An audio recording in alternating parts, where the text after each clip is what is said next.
All right, Zoom had to update. So that was fun. We're good, we're good, we're good. Okay.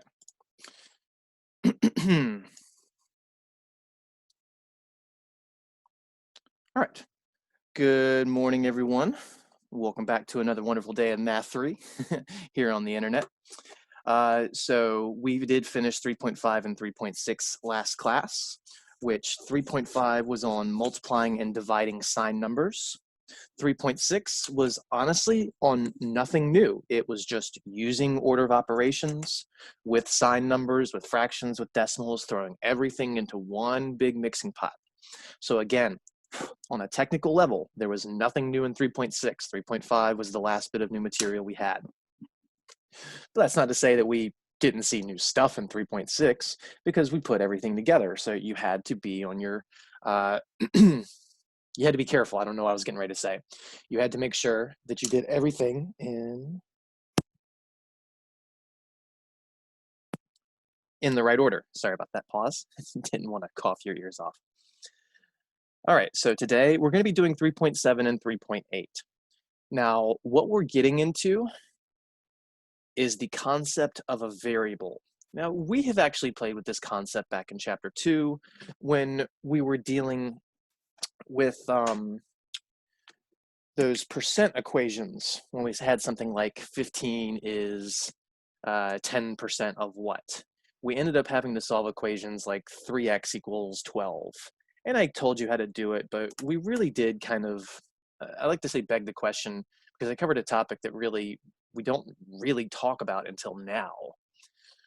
So let's get into the idea of what a variable is, how it's different from a constant, how we play with these in algebraic expressions, and ultimately how we get them in equations and solve for them.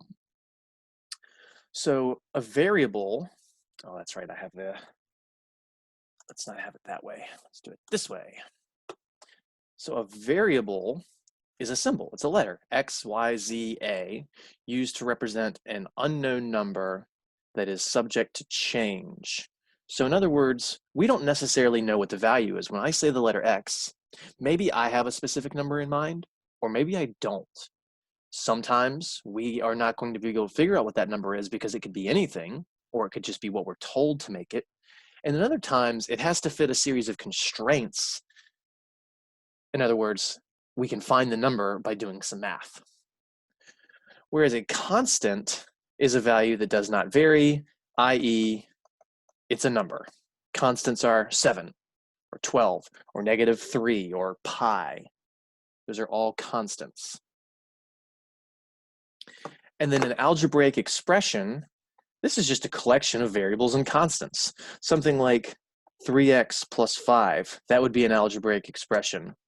Or 2x minus 5y plus 11, that would be an algebraic expression. In fact, just a number, even the number 5, this is technically an algebraic expression because it's a combination of variables and constants that just happens to only have a constant. Now, we don't typically talk about something as simple as that, but it is still an algebraic expression.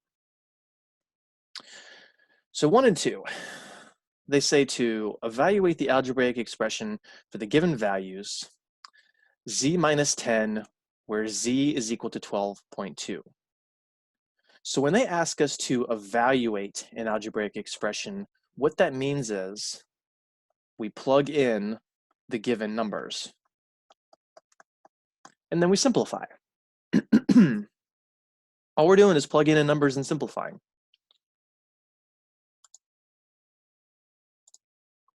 Okay, so z minus 10. So this z minus 10, without this part right here, this could be just about any number in the world afterwards because we don't know what z is. If I just look at z minus 10, I haven't told you what it is. But by telling us, hey, we need to do this when z is equal to 12.2, so that tells us we turn this z into 12.2 because that says do that substitution. So this would give us 12.2 minus 10, which would be 2.2. And that's our answer. That's it. With problem 2, though, there are 2 different variables, s and t, so you have to make sure you're plugging them into the appropriate places. You can't just, oh, make the s the half and the t the 4/9. No, because it says s has to be 4/9 and t has to be the 1/2. So I'm going to use colors for this plugging in. So the 3 times the s times the t becomes 3 times the s, which is the 4/9, times the t, which is a half. Now remember, when you multiply wholes and fractions, the whole is in the top, so that 3, that's why I wrote it that way. If you need to, you can write the 3 over 1. Some people do, some people don't. It's up to you, as long as you understand it one way or the other. And you can multiply straight across and reduce, but it's easiest to reduce first. The 2 and the 4 would reduce. 2 goes into 2 once, 2 goes into 4 twice. The 3 and the 9 would reduce. 3 goes into 3 once, and 3 goes into 9 3 times. So we now have 1 over 1 times 2 over 3 times 1 over 1. Well, the only non-1 numbers in the top and bottom are 2 and 3, so this ends up being 2/3. And that's our answer.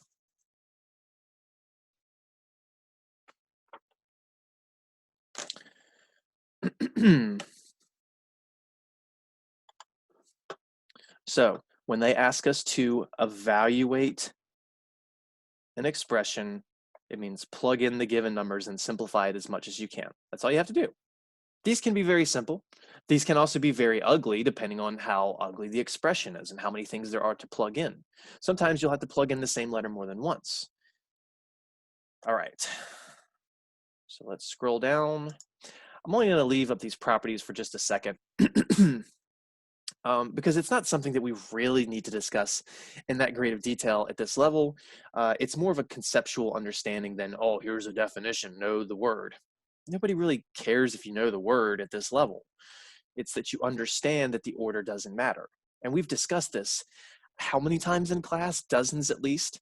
That if you want to add 5 plus 7, you can swap them. 5 plus 7 is 7 plus 5. That is exactly what this says. 5 plus 7 is 7 plus 5. The order of addition doesn't matter. The same goes for multiplication. 5 times 7 would be the same thing as 7 times 5. So the commutative properties of addition and multiplication just state that the order does not matter as long as it's adding or multiplying. Now, this does not say subtraction. This does not say division. You cannot swap the orders of subtraction and addition. I just said that incorrectly. You cannot swap the orders of subtraction and division. I think I said addition there on accident. You can only swap the orders of addition and multiplication. You cannot swap the orders of subtraction and division. For instance, 7 minus 5 is 2, but 5 minus 7 is -2. Now, what you might be thinking is, well, okay, we'll look at problem 4. Problem 3, negative m times x just says that's the same thing as m.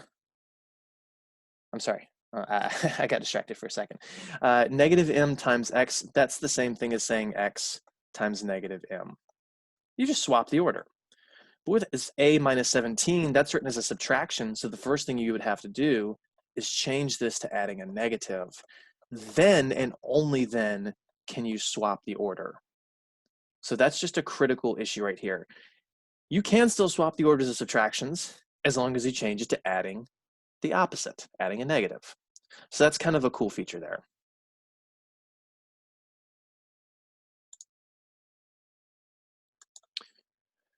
The associative property of addition and multiplication, so subtraction and division don't get all these special rules because they're quirky. The associative property says that if you are just adding a bunch of numbers, like 3 of them or 4 of them or 5 of them, that the order that you do them doesn't matter. It's basically saying the same thing as before, but now it's about grouping. It's saying you can do the first and second first, or you can do the second and the third first. In fact, there's another way you can do this. You could swap the A and the B, and you can do the first and the third before anything else. These 2 properties, the associative and commutative properties for addition and multiplication, again, the real point of this is that the order of a series of additions or a series of multiplications does not matter. If I had 5 plus 6 plus 7, I could do the 5 and the 6 first, which is 11, and then 11 plus 7 is 18. Or 5 plus 6 plus 7, I could do the 6 and the 7 first. So 5 plus, well, 6 and 7 make 13, and 5 plus 13 is 18.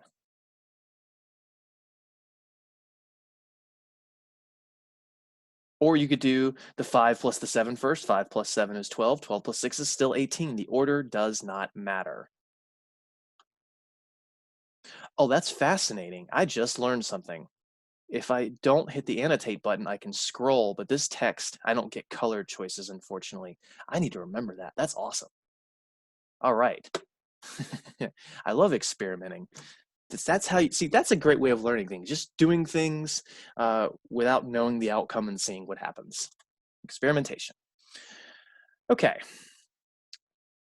This right here, this is the one that I would really love for you to know by name, specifically the distributive property of multiplication over addition. Don't worry about that aspect. We just say the distributive property. This is super important moving forward in algebra. You can learn algebra without knowing the name of the commutative property. You can learn algebra without knowing the name of the associative property. And you can still learn algebra without knowing the name of the distributive property, but we're going to actually say this one by name in this class, in Math 5, or the MDEs as they'll be called starting in the fall, in quantitative reasoning, in pre-calc and calc. This name gets said all the time. So this is one that I highly recommend knowing the name of. What this says is, if you have an addition in parentheses, now this can actually be a subtraction because additions and subtractions are the same thing really. And then you have something being multiplied by that sum. So the sum is in a parentheses, or the difference is in a parentheses. And then there's a product, and the A doesn't have to be in the front. The A can be at the end of the parentheses as well. What you do is you give the A to the first thing and the A to the second thing under multiplication. So this is the A times the first thing, and then the A times the second thing. And then here's them having it after, and it's the same thing. You just give the A to the B and the A to the C. It's kind of like dealing cards to everyone. You are distributing the A to all of the things inside. Now, when we're talking arithmetic, if I just had something like 2 parentheses 3 plus 5, before you would have said PEMDAS. 3 plus 5 is 8, so that gives us 2 times 8, which is 16. Oh, it won't let me write on the side. See, still learning. There. And that is the way I would still want you to do this with just pure arithmetic when there's just numbers in here. But look at the examples down here. It's not just numbers, it's variables, it's x's, it's y's, it's z's, it's a's. You are not able to combine the insides of these because these are not what are known as like terms, and we'll get into that very shortly. But you can only combine things if they are like. And again, we'll get into what that means very briefly. So this problem, this 2 times 3 plus 5, I would never want to use the distributive property on it because I don't have to. I can combine the inside and then do the multiplication. But check this out. It still works. If I give the 2 to the 3, that's 2 times 3, then add, give the 2 to the 5, 2 times 5. Well, 2 times 3 is 6. 2 times 5 is 10. Follow your order of operations. And 6 plus 10 is 16. You get the same answer. So the distributive property does work even for arithmetic. It's just pointless to do it because the top version, I only did 2 steps. I did an addition and a multiplication. Here, I did several steps. I distributed it to get this. That's 1 step. Then I did 2 multiplications. That's 3 steps. Then I did an addition, which was 4 steps. I don't know about you, but I'd rather do 2 steps than 4 steps personally. So don't use this property for arithmetic. Use it for when you're starting to see variables littered all over the place. All right, so I'm going to stick with this version of the pen. When I need different colors, I almost wonder. Let me see. Nope, that doesn't work. Okay, that's what I figured. I wanted to try using different colors via Word, and I was right, it doesn't work. Maybe there's a way, and I'll learn. Okay, Examples. Use the distributive property to rewrite each of these expressions. So again, it's like dealing cards. We're given the 5 to the A and the 5 to the 3. So this will be 5 times A. Now that's a minus sign here. It doesn't matter for distributive property. It still works. Just leave the signs the same. And then 5 times 3 goes at the end. 5 times A, that's like saying apple times orange. Apple times orange is banana, right? No, apple times orange is apple times orange. You can't really do anything here. But we also don't need the dot between them. So just write that as 5A minus. But 5 times 3 is 15.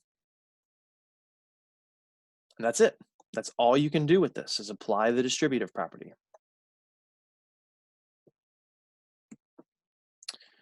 All right, 11. It doesn't matter that there's 3 terms in this one. It's the same concept. You're giving the 6 to the negative 9x, then the 6 to the 8x, and the 6 to the negative 12z. Some people will go straight to the answer for this. Some people will show the intermediate work. Do whatever you're comfortable with. I, of course, will do the intermediate work since I'm teaching. And let me give myself a little more room. So that's 6 times negative 9x. I'm going to leave that in parentheses since it's multiplying a negative. Then we have plus 6 times the 8y. Then we have a minus the 6 times the 12z. I like to put little slashes in between my z's if I haven't said that before, so they don't look like 2's.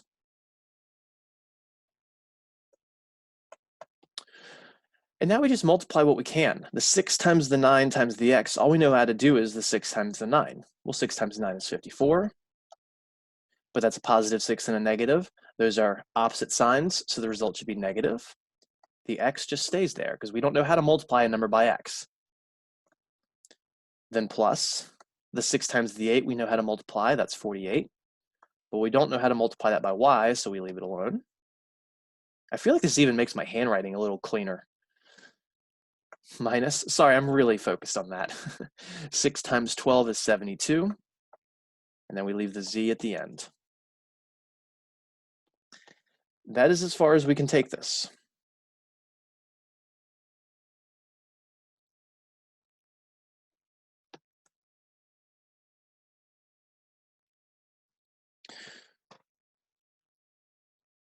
Number 12, notice that there is a negative in front of this. What this says is that we are distributing a negative 1. Negative 1 is what we're multiplying the negative 6x and the positive 3y by. So we're taking the negative 1 times the negative 6x. Again, this minus sign is counting as a negative 1, if you will. And then the negative 1 times the positive 3y, so plus negative 1 times 3y. Here's the plus sign that was in front of the 3y. Here's my minus 1 multiplying the 3y. Some people will go ahead and write that as a minus there. Again, the number of steps in how you do things is not arbitrary, but there's many versions of it. So for the first pair, negative 1 times negative 6 is positive 6. Those are the same sign, so the answer is positive. Leave the x there. Then plus negative 1 times 3 is negative 3, which makes that a negative 3y. Now, if we were actually going to combine these, this would definitely be the best way to write this. But we can't combine 6x and negative 3y. They're not like terms. We could combine 6 and negative 3. But because of that, it's actually better to write this addition of a negative as a subtraction. This is much more common moving forward in your algebra classes. We are not really going to ever write things this way in algebra.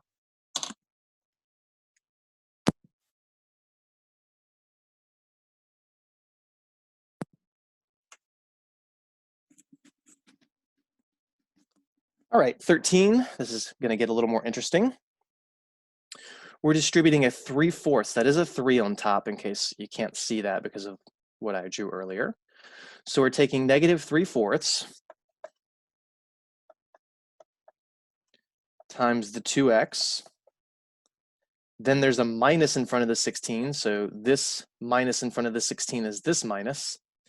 Then we're taking our negative 3/4 and multiplying it by the 16.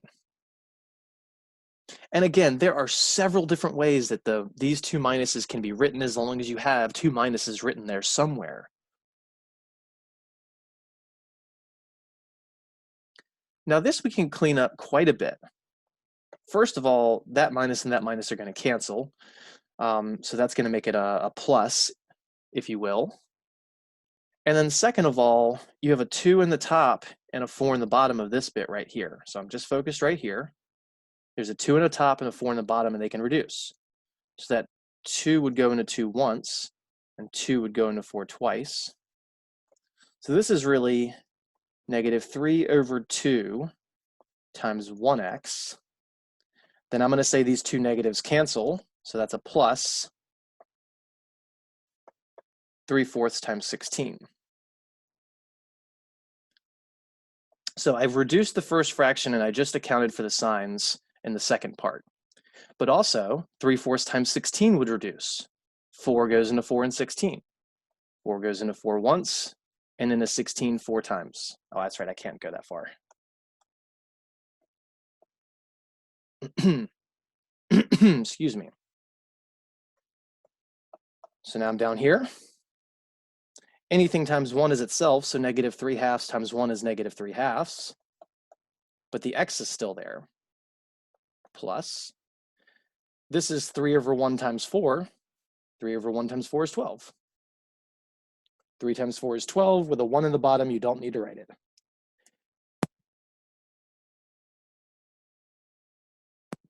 Whew, sorry for all the pauses for my cough, and these allergies are killing me. I feel like my throat's been closed up for 2 weeks. So this is our answer. There's nothing else we can do to that.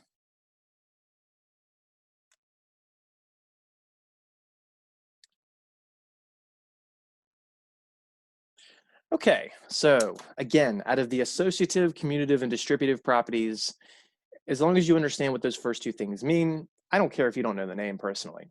This one, you really need to know because your teacher is going to call that out frequently. I don't know a lot of algebra teachers that just constantly say associative property and commutative property. Dang it, hold on.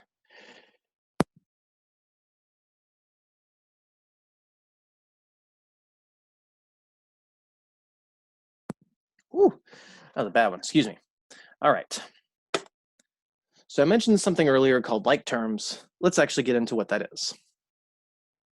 Because first of all, what's a term? Terms are just separated by pluses and minuses. So they say a term is a constant or the product of quotient, or product or quotient of constants and variables. I have a shorter definition for this. Terms are separated by a plus or a minus. They're separated by additions and subtractions, generally when we're looking at an actual algebraic expression. 14, 15, and 16, they're separated by a comma. So just really weird cases, or a comma for baby examples like 14, 15, and 16. This is not going to be something moving forward, really. They're mainly separated by pluses and minuses. So something like 5x cubed is a term. Something like 12 is a term. Something like 4b is a term. 2/3 b is a term. 8xy squared is a term. These are all terms. And an algebraic expression is just a combination of terms. It's the sum or difference of multiple terms, which is why I say a term is separated by pluses or minuses. It's kind of a circular argument, but that's all right. It's just a combination of numbers and variables being multiplied or divided. Like terms. This isn't some like Valley boy or girl thing, like totally. Nothing like that. We call something like if they have matching variables. They have the same exact variables, and they're also raised to the same powers. That can be an issue as well.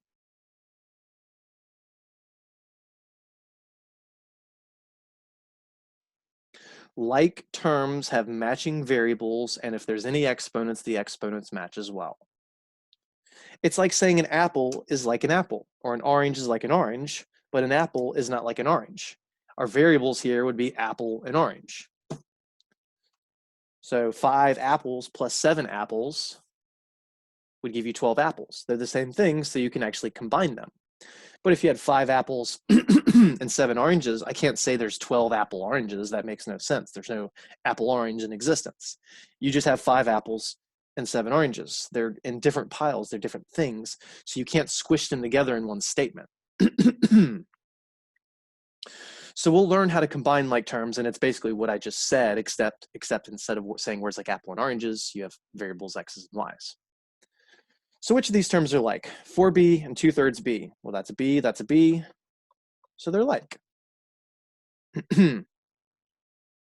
15, 8xy squared and 2x squared y. Now, some people will mistakenly say that these are like, but they're not. And the reason that they're not like is because, oh, well, they have xy and they have xy, so that's the same variables, xy, xy, but they also have to be raised to the same powers. And somebody will look really quickly and say, oh, I see a 2 and a 2, so they're the same power. No. This has an x to the first and a y to the second, because anytime you don't see an exponent, it's assumed to be a 1, whereas the second one has an x to the second and a y to the first. These are swapped, which means they're not the same, which means they're not like. Now, if I had, here's a random side example. Let's say 3xy squared and 12, I'm not going to be able to fit that in. Dang it. 3xy squared and 12xy squared. That's an x to the first, that's an x to the first. They match. This is a y to the second, this is a y to the second. That matches. So those would be like.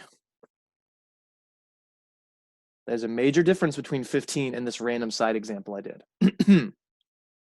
You have to have the same exponents on the same variables. 3y and 3. Well, the first one has a y. The second one does not have a y. So these are not like. That does not say noi. That says no y. Noi. That sounds like a word in another language. I can't think of what it is, though. Maybe I just have soy stuck in my head. Boy. Oh, joy. All right, I'll stop. I deserve that cough for those terrible, terrible jokes. Okay. So now that we know how to identify like terms, how do we actually combine them? Well, 2 terms can be added or subtracted only if they are like. What that means is, and they give you all this fancy, use the distributive property to combine them. I'm going to ask you to ignore that. It's a great way of understanding things, but all you do is combine the numbers in front of the variable.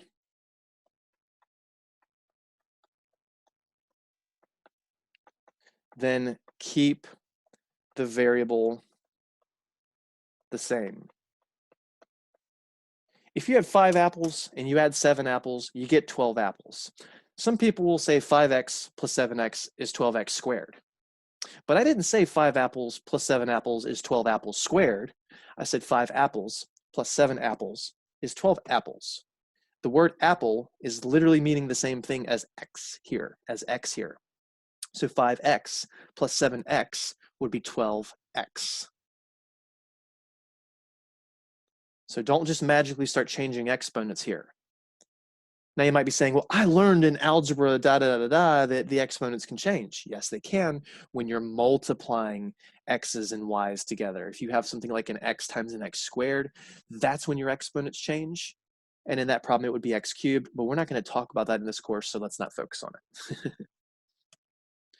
So let's try this out. Let's try simplifying by combining like terms. So 17, we got 6x plus 14x. That's an x, that's an x. They are like, so we can combine them. All we really focus on is adding the 6 and the 14. 6 plus 14 is 20. But the answer is not just 20. you have to keep the variable. So 6 apples plus 14 apples is 20 apples. Again, the x just means apple in my little simplified version. It's not this, it is not this, it is not this, it's not 20x squared. That would be wrong. Oops, too far. There we go. It's just 20x. Now in 18, this is a little more interesting because you got A, B, and A. These are not all like terms. This first term and the third term are like. The second term does not have a like pair, so you just bring it along for the ride. So we got to combine negative 0.3 minus 1.5. So to the side, and I hope that you'll learn to not have to go to the side to do this, but it's fine if you do. That's negative 0.3. I don't want to do it that simple. Let me put the 0 there like a good teacher. Negative 0.3 minus 1.5. Well, that's negative 0.3 plus negative 1.5. Same sign, add the numbers, keep the sign, line up your decimal. It's basically just doing 15 plus 3, which is 18, and bringing the decimal down. You get negative 1.8. So going back to the original problem, the negative 0.3a minus the 1.5a is not just negative 1.8, it's negative 1.8a. Keep the variable the same. But then we have to bring down the plus 2b.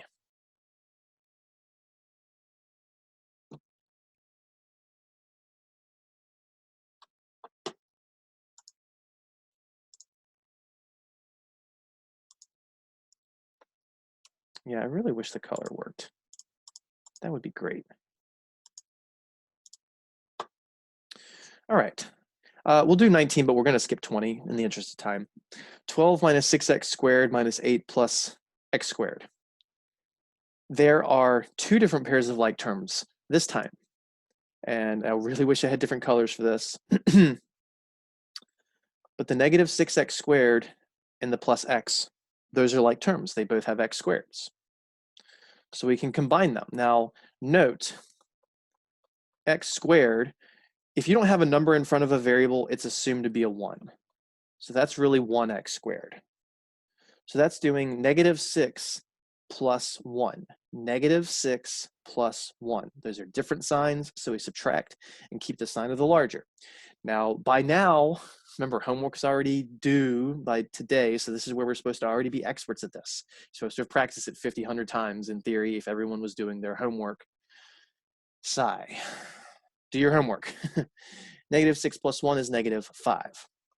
But we keep the variable the same. Now, those were x squared, so I don't just have this as an x, it's still x squared. Then we have 12 minus 8. Now, there's no variables there. Those are just regular old constants. We've known how to handle those before. 12 minus 8, that's a 4. So we're adding 4. And if you need to switch that to 12 plus negative 8 and then use your rules, you can. But I think that most of us probably would have just said 12 minus 8 is 4. Okay. A couple more problems. We'll do 21, 23, and 24.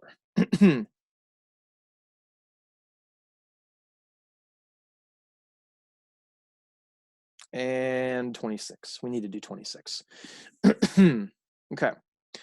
Clear parentheses and combine like terms. Honestly, I hope that you would still be able to know to do all this if I just gave you a one-word instruction, and that's simplify. Because that's probably what it's going to say on a test. Hold on for a second.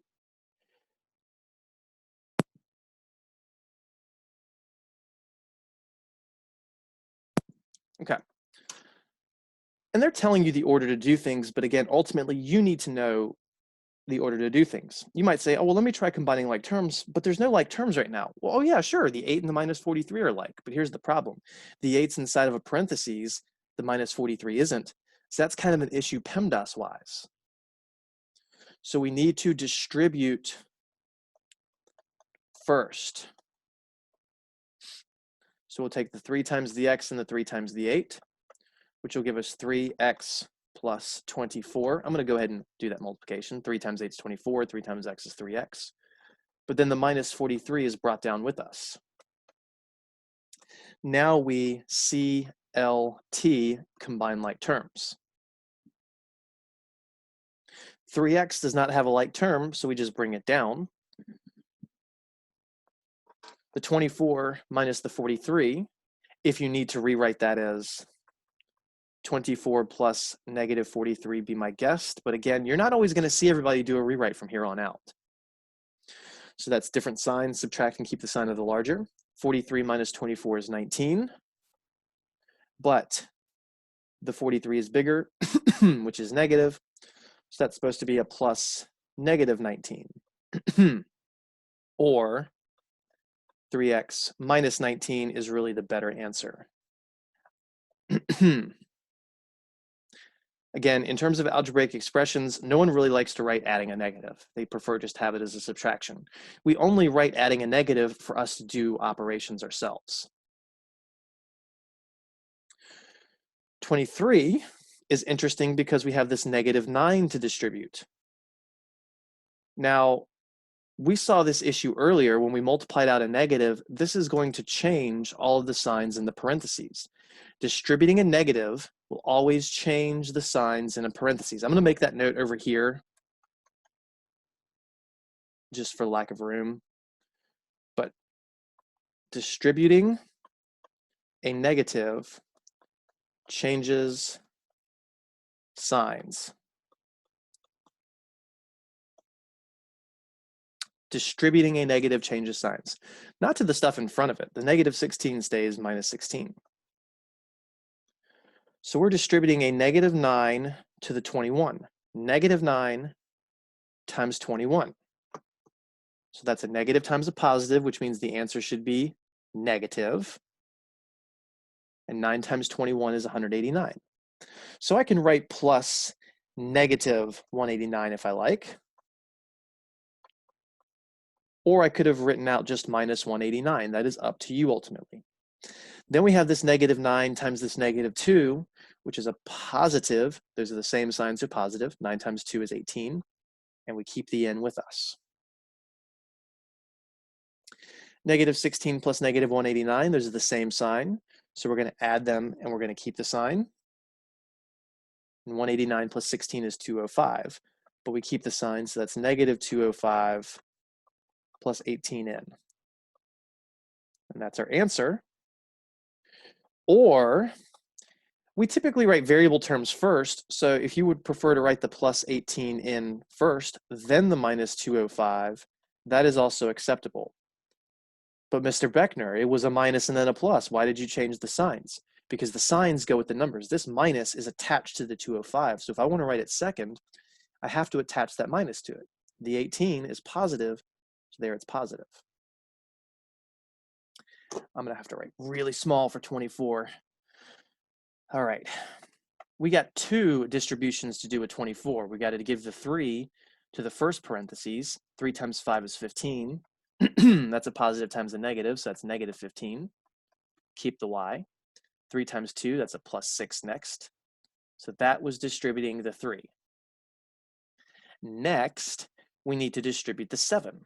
The 7 times the y is a plus 7 times y. Can't really do anything. The 7 times the 4 is a 28, but that's a minus 28 because of the subtraction. Or you can count that as positive 7 times negative 4, which would give us a plus negative 28. Let's combine our like terms. Negative 15y plus 7y. So I'm combining this term with this term. Well, those are different signs, so we'll subtract and keep the sign of the larger. 15 minus 7 is 8, but the larger number was negative. Keep the variable the same. Then we have 6 minus 28. In the interest of room, that's 6 plus negative 28, which is DSL again. Different subtract, sign of the larger. 28 minus 6 is 22. The larger is negative. So I can write negative 8y plus negative 22 if I like, or the better version would be negative 8y minus 22. I'm only going to box up the better version. I lied. I'm going to do both.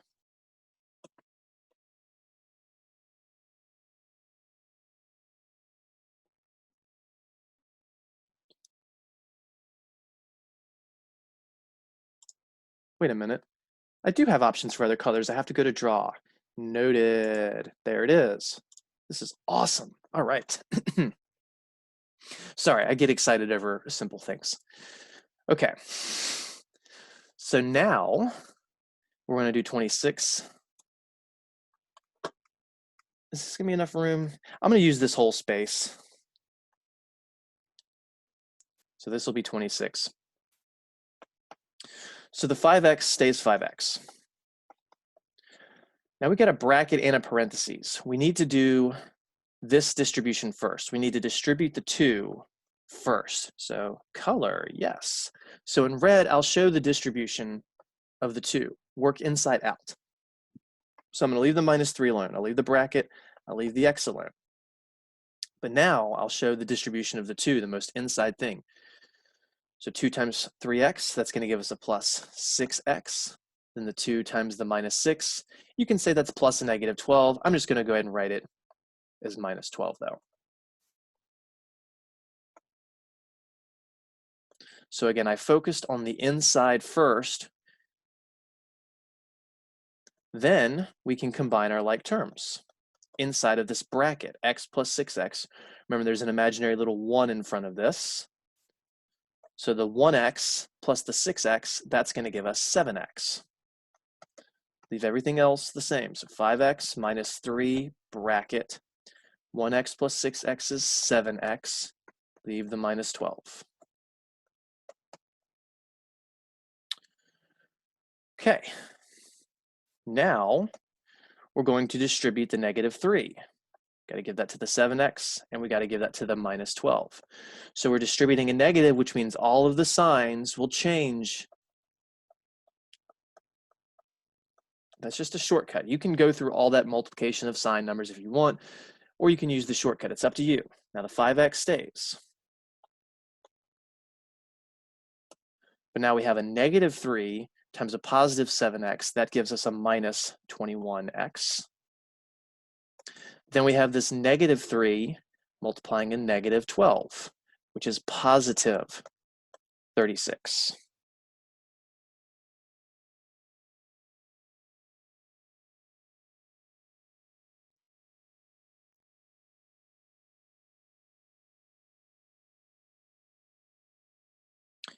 Now there's 3 terms left, but the 5x and the -21x are like. So we need to combine them. If you need to do the rewrite first, there it is. 5 plus -21, DSL. 21 minus 5 is 16, where the larger is negative, so it's -16x plus 36. Or 36 minus 16x would be also acceptable.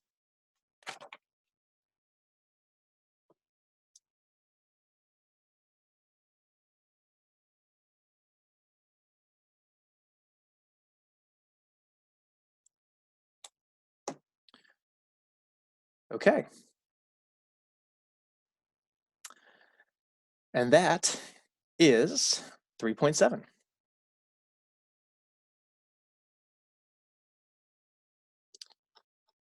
Man, that is awesome. I'm gonna love this from now on. No more whiteboard use, or no more annotate, which y'all never even see me hit that button. Because if you remember, I had to clear the screen every time to scroll, and now I don't have as many color options, unfortunately. What's another color option I got here? Gray, that's pointless. Highlighter, oh, that's interesting. Okay, I'm done playing around. Let's go on to 3.8.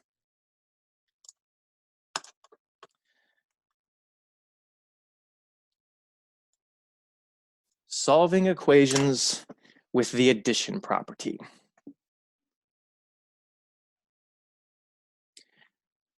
So what we were dealing with in the last section were expressions. Last section, we were dealing with expressions. So I want to show you the major distinction between expressions and equations. Give me black. There we go. An expression looks something like this. 5x plus 3y, or let's just say 5x plus 3. That's an expression. Or 17x plus 4. minus 21x, I don't know, plus that number. These are expressions. An equation looks like this. 5x plus 3. What did I just hit? Something went screwy. All right. 5x plus 3 equals, I don't know, 7x minus 4. Or 17x plus 4 equals negative 21x plus, let me see if I can get the zeros the same. 1, 2, 3, 4, 5, 6.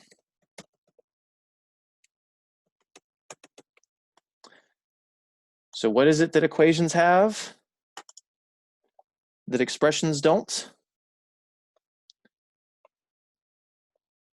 Boom. They have equal signs in them. Equations have an equal sign built into them. Now you might say, but Mr. Beckner, in the last section, we saw equal signs. You kept using it when you were simplifying the expression, equals, equals, equals, and I was. But it's not the same thing. I didn't have to use an equal sign. I could have just used a colon or an arrow pointing or the word saying this is the same as, this is the same as, this is the same as. The equal sign was not built into the original problem. And if it was, it might just be an equals and then the rest is blank. The distinction is that an equation has stuff to the left and right of the equal sign, and the equal sign is built in. So the equal sign is built into equations with stuff to its left and right side. That's how we distinguish expressions from equations, because expressions, our two goals are generally to evaluate or simplify, as we did in the last section, whereas our goal of equations is to solve them.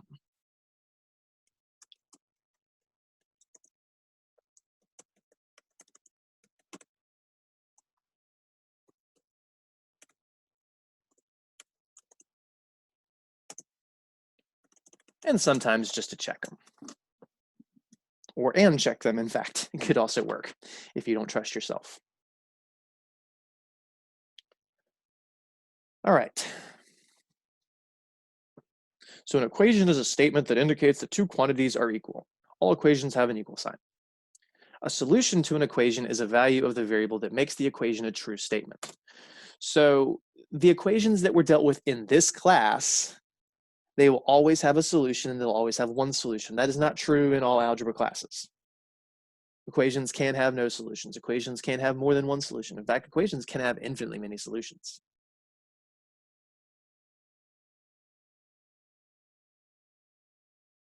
So if you were to ever plug a solution into an equation into all the variables that you see, it should make the left and the right sides the same. So an equation is kind of like an old school balancing scale. And this is where if I was in class, you'd see me with my hands out kind of demonstrating I'm a balancing scale. And then the rules of what you would do to a balancing scale to keep them even are exactly the same rules as what you do to an equation. You can do anything to a balancing scale, except if you want to keep it even, whatever you do to the left side, you have to do to the right side. So if you've got a scale, say with an apple on one side and some little gram weights on the other side, let's say 100 little gram weights, and it's balanced, that tells you that your apple weighs 100 grams. But I could also just take 10 more grams and stack it on the apple side. It wouldn't be even anymore. I'd have to do the same thing to the side with the gram weights already in place. So if I put 10 more grams on the apple side and 10 more grams where I had the 100 gram blocks, that would still be the same. That's equivalent to me adding 10 to an equation. Or I could take a knife and I could carve out 10 grams worth of apple from the apple side, and then I could remove 10 grams from the weighted side, and then it would be balanced still, and that's equivalent to me subtracting. Or I could say multiply. I can multiply the number of apples on the left by 3. So I could put 3 apples total now, which means I'd have to multiply what I originally had on the right side by 3. So the 100 gram weights would triple to 300 gram. So that's equivalent to me multiplying both sides by 3. I hope I don't have any problems. It just said my internet's unstable. That's the third time that's happened with Zoom. Okay. So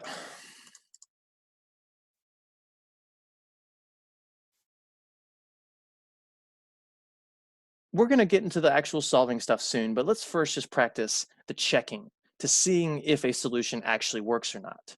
So again, all we're going to do is plug the given number in and see if it makes the left side match the right side. So we'll do 1, A, B, and C. We'll do all these. And I'll use red to show the plugging in. So 9x minus 7. Again, if you have a number and a variable next to each other, that implies multiplication. So that's 9 times x. So that's 9. Oop, that's still on highlight. That's 9 times, but the x, we're plugging in 5. And then the minus 7. And we're saying, is this equal to 38? I'd like to put a little question mark over my equal sign because I'm questioning this. I don't know if it's right or wrong. And then you got to follow your order of operations. Of course, we got a multiplication and subtraction. Multiplication comes first. 9 times 5 is 45. So 45 minus 7, is that equal to 38? 45 minus 7 is 38. And yes, they are the same. So 5 is a solution. It is the only solution to that equation, in fact. B. Now, we got negative 4 times x minus 11 equals negative 3. We're going to turn the x into a negative 2. So this is negative 4 times, and we're plugging in negative 2. Now, I'm going to do this incorrect for a hot second. There's me doing it incorrect. It's not technically incorrect, but it's terrible looking. Because multiplying by a negative, if that dot is teeny like that, this might be misinterpreted as negative 4 minus 2. So what you should really do is wrap any negative substitution in parentheses like so. That is critical. Then the minus 11, then the equals question mark negative 3. Order of operations, multiplication comes before subtraction. Negative 4 times negative 2, same sign, so positive. That's a positive 8. Then minus 11, is that equal to negative 3? If you need to do the rewrite, that's 8 plus negative 11, is that negative 3? DSL, different subtract, keep the sign of the larger. 11 minus 8 is 3, the 8's larger, and we get negative 3 equals negative 3, which is true. That's a check mark right there. So yes, negative 2 is a solution.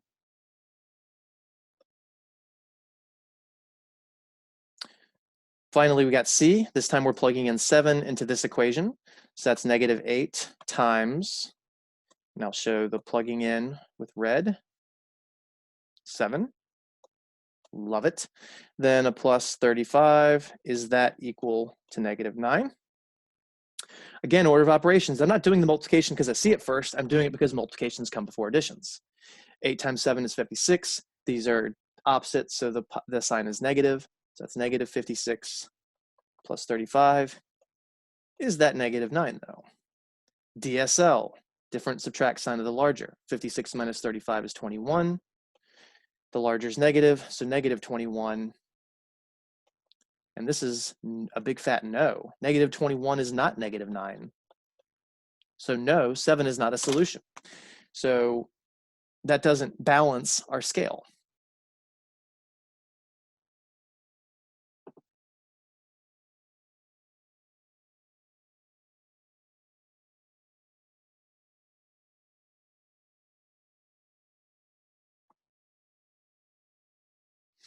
Okay.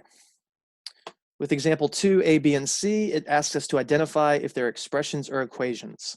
So going back to earlier, how do we tell what it is? An equal is built into an equation. And it'll have stuff to the left and the right. Here we are.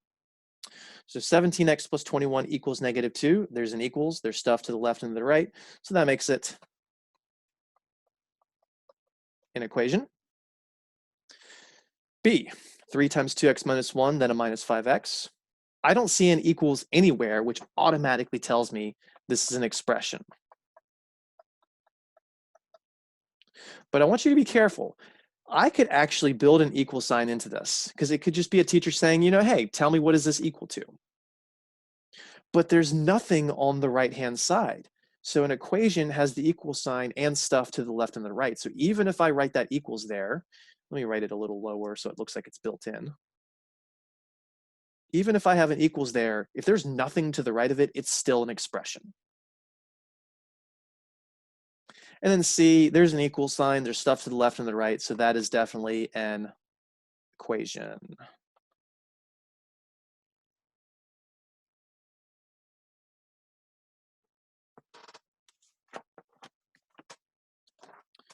All right. They have a whole bunch of stuff here about the addition property of equality, and it's fine. Two equations are called equivalent equations when they have the same solution. I don't really want to focus on this too much, though. It's just saying that an equation is the same if whatever you do to the left side, you do to the right side. So if A equals B, I can add some random number to both sides, and it doesn't technically change the equation. This is like me adding 10-gram weights to the left side and the right side of that apple that weighed 100 grams that was balanced. The second one, so I got my apple equal to 100 grams. This is me taking 10 grams worth of apple off the left side and then 10-gram weights off the other side.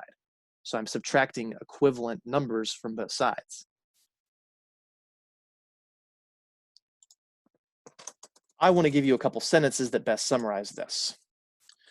To solve an equation, you can do anything you want to an equation as long as whatever you do to one side, you do to the other. 4 asterisk note, you can't divide by 0. That is literally the only thing we can't do to an equation. You can multiply an equation by any number you want. You can add or subtract any number you want. You can divide by 10 quintillion different numbers, but you can't divide by 0 because dividing by 0 causes things to be undefined or does not exist. So when I say you can do anything, that means you still can't break the rules of our physical world. You can't divide by 0. So when we want to solve equations, when we have something like that x plus 7 equals 23, you can literally do anything you want to it to get an equivalent equation, but you want to be goal-oriented. You don't want to just, all right, let me add 49 to both sides of that. Okay, is that constructive? I don't know. Let me divide both sides by pi. Probably not constructive. Let me subtract 10 million on both sides. I can do it, but it's probably not constructive. What you want to do is work in opposites. Opposite operations. Specifically, addition and subtraction are opposite operations. Spoilers, so are multiplication and division. We'll get into that in the next section. So in other words, if you have a variable and it's adding a number on its side, you need to get rid of that adding a number. The way you do that is you work in opposite operations. So if you see adding a number, you need to subtract that number, and not subtract any random number. You need to subtract that same number. That's how we be goal-oriented. I feel like that was an improper sentence. That's how we can be goal-oriented.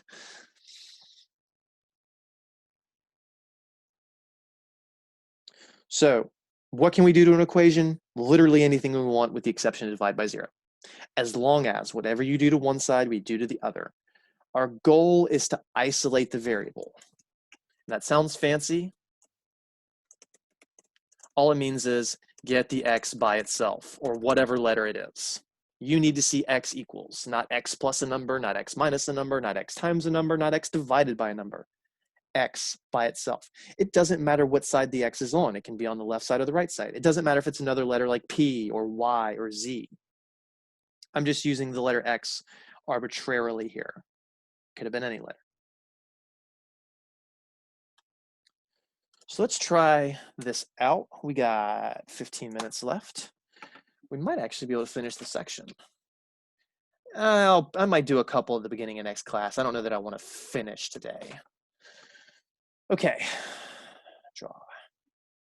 So x plus 7 equals 23. I do not care about the 23 at all. I do not care about the 23. I can pretend that this 23 isn't even here. All I care about is that on the side with the x, there's a +7. I don't like that. I need that side to be just x by itself. Now, I don't want to cross out the 23. I still need to see it. I was just trying to emphasize that I'm only looking at this side. That's all I'm looking at because there's only the single x. Okay. So what's the problem with this? The problem is that this +7, we do not want there. We need to get rid of the +7. How do we do that? We work in opposites. What's the opposite of adding 7? Well, it's subtracting 7. So I like to write things vertically. If you want to do them horizontally, you can. But this is me writing it vertically. I got a +7 on the left, so I subtract 7 on the left. But whatever we do to one side, you have to do to the other. So if I want to subtract 7 to the left of the equals, I have to do that to the right. This is me subtracting 7 from both sides of the scale. And again, I like to write these things vertically, but there's nothing wrong with writing it horizontally, and I'll show that after I finish. Now, the reason we do this is because adding opposites cancel. It gives us 0. 7 minus 7 is 0, so these cancel each other out. That's kind of a sloppy. There we go, that's better. On the right side, the 23 minus the 7 just gives us whatever number we have. Make sure you bring down your equals. This is a classic algebra mistake. Bring down your equals. The left, the only thing that's left over is the x. The 7s canceled each other out. I don't need to write +0. It does nothing. And on the right, 23 minus 7 is 16. And that is your answer. And if you don't trust it, you can check it. You can plug 16 in. I'm not asking you to. I'll just do it this one time. If I plug the 16 in, 16 plus 7, is that equal to 23? Let me just use an arrow to signify me moving on since I run out of vertical room. 16 plus 7 is 23, and those sides do match. So it checks.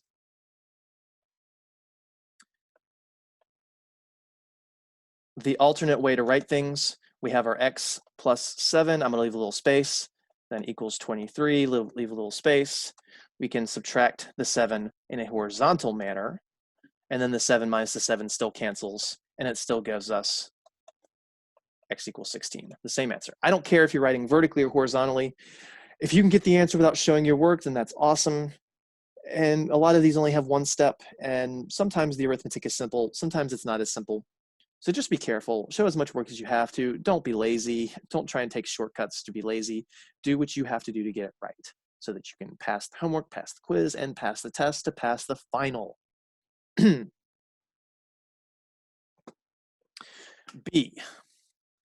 -24 plus p equals 7. So I don't care about the 7 side. I can just completely ignore the 7 because there's no variable on its side. I'm focusing on the -24 plus the p. Now this p has this -24 attached to it. Now, some people will say, oh, okay, well, this is an addition, so I'm going to subtract 24 on both sides. I am doing an incorrect step. I am doing an incorrect step. I am doing an incorrect step. I'm going to erase this in a few seconds. So some people will see this plus right here, so they'll subtract 24 on both sides. And some people might even rush and say, oh, these cancel. But they don't. -24 minus 24 is the same thing as -24 plus -24. That's SAK, same add, keep the sign, which gives us -48 plus p equals, and then 7 minus 24 is some number I don't really care about. Because this didn't clean anything up, I still got a number paired with that p. And this isn't wrong. 7 minus 24 is -17. So this is still an accurate equation, but it didn't get us towards our goal. So that's why we have to instead, there we go, focus on the fact, since this is a -24, we have to add 24 on both sides. This sign tells us what to do. It's not the sign that goes with the variable, it's the sign that goes with the number. That's why we have to add 24 to both sides. Because a -24 and a +24, those are opposites. Those will cancel. This is now accurate. The only thing left on the left-hand side is the p. We bring down our equals, and 7 plus 24 is 31. Please feel free to check that. I was supposed to switch color, but no big deal. I'm not going to check any more of these. You can check them on your own.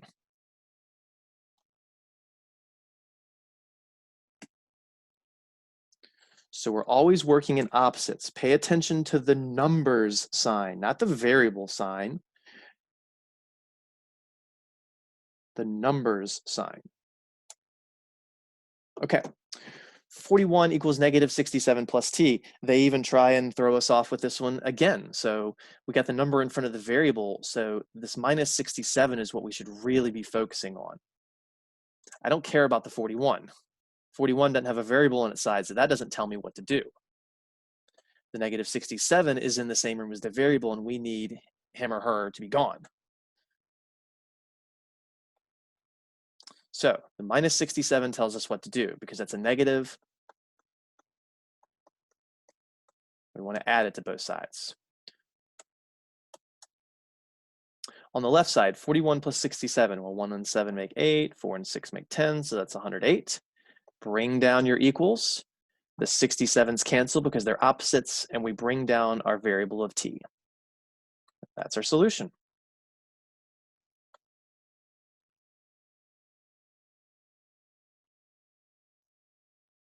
D, x minus 11 equals negative 36. So again, I don't even care about the negative 36 because there's no variable on its side. It doesn't tell me what to do. It's the x minus 11 that tells me what to do. Okay, so because that's a minus 11, I need to think about its opposite of plus 11, and that's what we should do to both sides. Whatever you do to the left, do to the right. So the x, nothing changes. Bring it down. The minus 11 plus 11, cancel. Bring down the equals. Negative 36 plus 11, that's DSL. 36 minus 11 is 25. The larger number is negative, so that would be a negative 25. And that's our solution.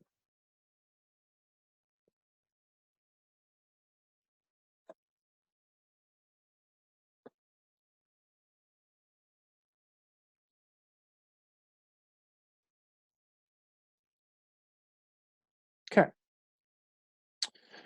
What do we got? Let's do 2 more and we'll call it a day. So let's do 5, A and B. 9 plus x equals 23. Solve the equation by using the subtraction property of equality. Don't worry about all that stuff. All you need to focus on is one word, solve. The addition property is the subtraction property. It just says if you see an addition, subtract. If you see a subtraction, add. So A, 9 plus x equals 23. This 23 is not on a variable side. I don't care about that number. It can be any number in the world. It doesn't tell us what to do. We're focusing on the 9. Now again, the sign in front of the x tells me nothing. It's the sign of the 9 that tells us how to move it. This 9 does not have a sign written, which means it's implicitly or implied to be a positive. So this is a positive 9, which means to move it, we have to subtract 9 on both sides. Again, it's not because this plus in front of the x, it's because the 9 is positive. That counts as adding a 9. So 9 minus 9 cancels. We bring down our x. We don't need the plus sign in front of it anymore because writing plus x equals is just the same as saying x equals.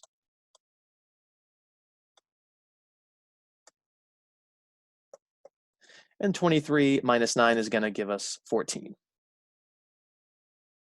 By the way, at this point, we are in a calculator allowed section once again, which is completely arbitrary since the test is combined. You can arguably use your calculator now for all of chapter 3, but please, at least when you're doing your homework and the quiz, don't use a calculator. Please, for the sake of your brain, of your learning ability, especially moving forward, as you still need to use this stuff.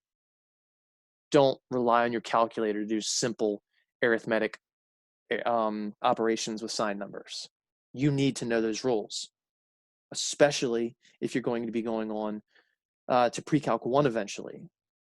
If you ever have to factor, just because you can use a calculator, that's not going to do anything for you. Those sign rules have to be embedded in your brain, or you're never going to learn factoring. All right, so last problem of the day, rant aside. 64 equals m plus 89. 64 is irrelevant. Doesn't matter because there's no variable on its side. I only need to look at the m plus 89.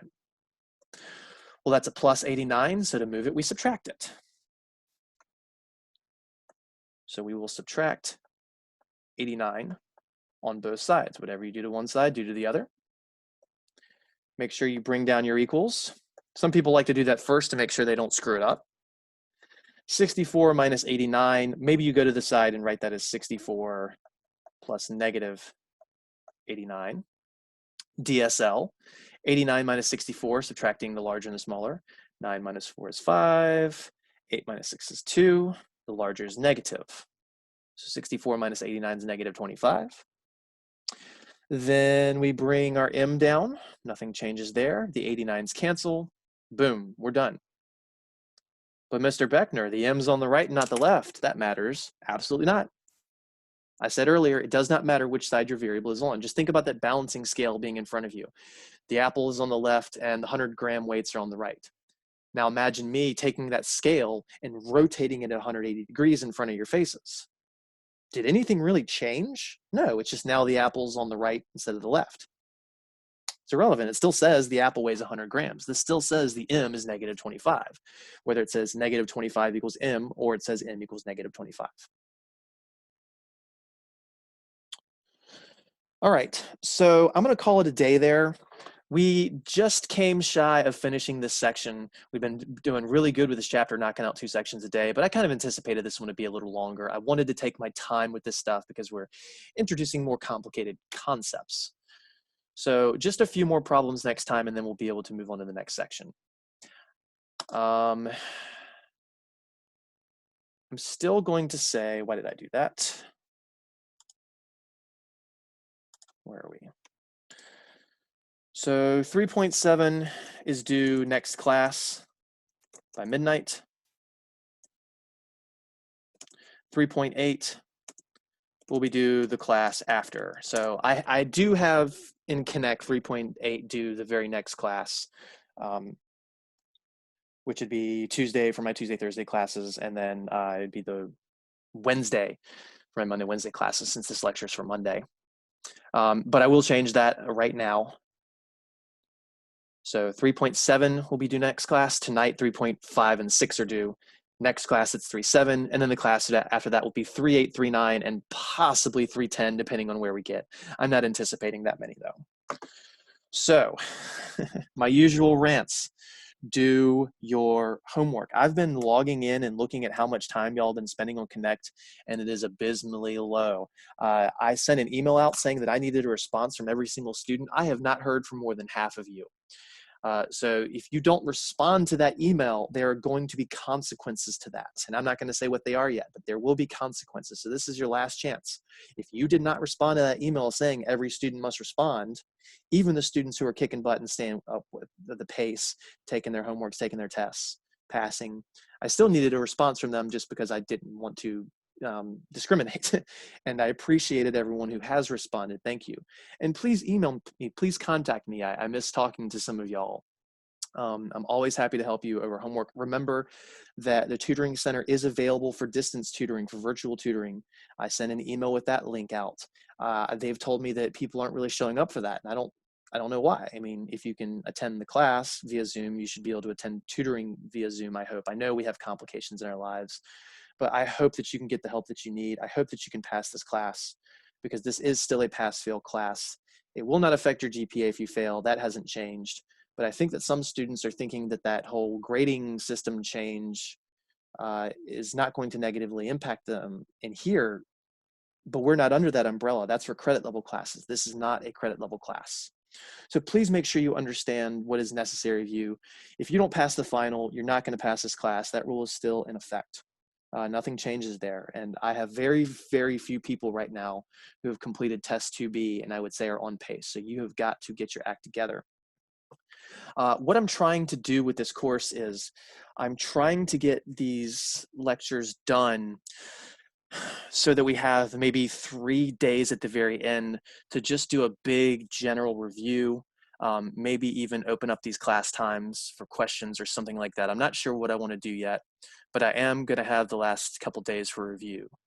All right, so that is time. Have a good day. We will see you next class. We'll see you on the internet. Take care and get some good work done. Email me if you have any questions, please.